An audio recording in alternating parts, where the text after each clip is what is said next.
Hi class, Professor Frank here. It's Friday. You guys are just finishing up week 8. I've been grading all week. We've all been very busy as we head to the goal line for this class. So, a couple of things I want to share with you. One, some of you have late assignments and are trying to turn them in. I'll accept late assignments, but you have to send me an email and tell me that you are late with something. I kind of know anyway because I'm looking at the grade book, but I leave it to you to make sure that you know where you're behind. And obviously want to help you, but you got to you kind of take a look at your grades, what's missing, and let me know what you're trying to turn in.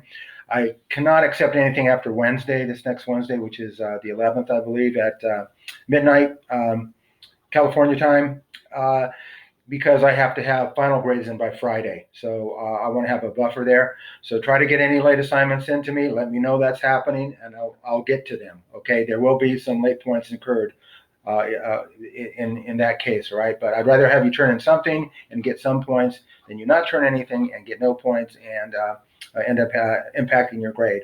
Okay, let's see. All right, so I wanted to share with you the leadership interviews that all of you did. And typically when I grade, first thing I do maybe 3 runs through your paper. First thing I look for punctuation errors, spelling, etc., the kind of easy things I can just take note of.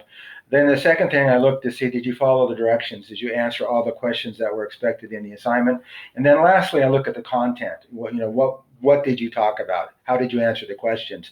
But with this particular assignment, I found myself getting very intrigued just with the leaders that you chose to be your examples.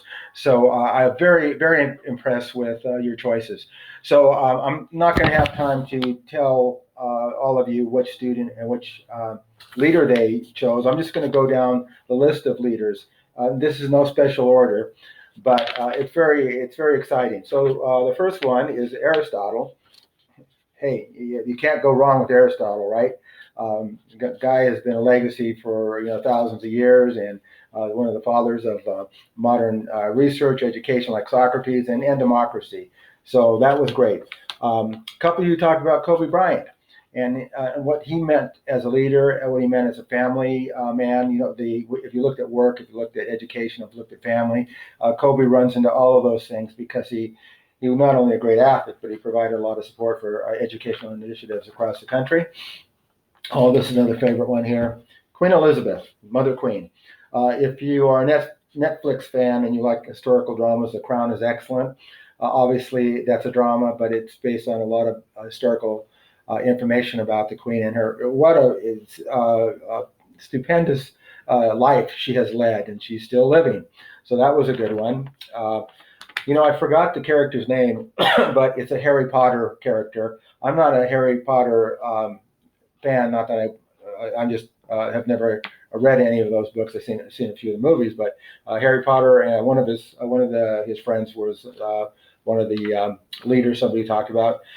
Many of you talked about teachers and coaches and how they affected your life and how they were able to be the leaders that maybe others weren't able to, pushing you to be your best. Those were great. Will Smith, The Fresh Prince, cool choice, right?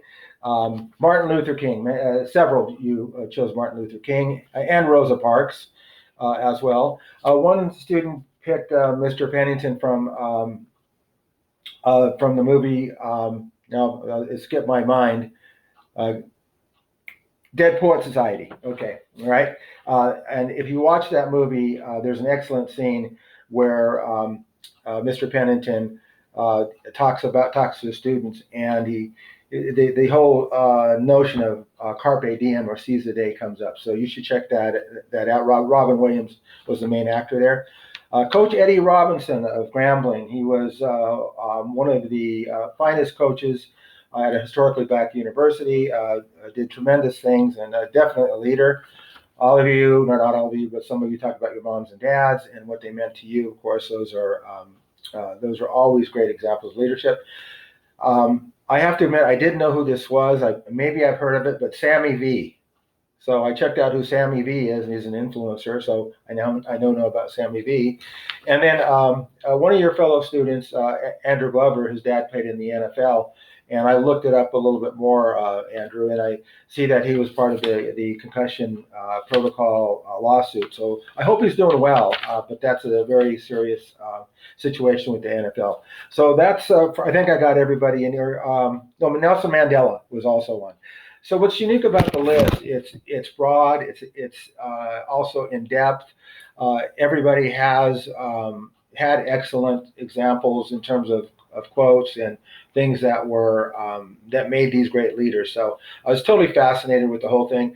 And this is one of the times when I wish that we were all in the classroom together, that we could share this information and these leaders and talk more about it. So it's a little bit sad that we can't have that option, but you guys did a good job of communicating to me who the leaders that you thought were important and sharing that information with you. Okay, so I've got a lot of grading to do next week, and you guys are going to get started for another term here. I think I may have a couple of you in the next class as well, which will be good.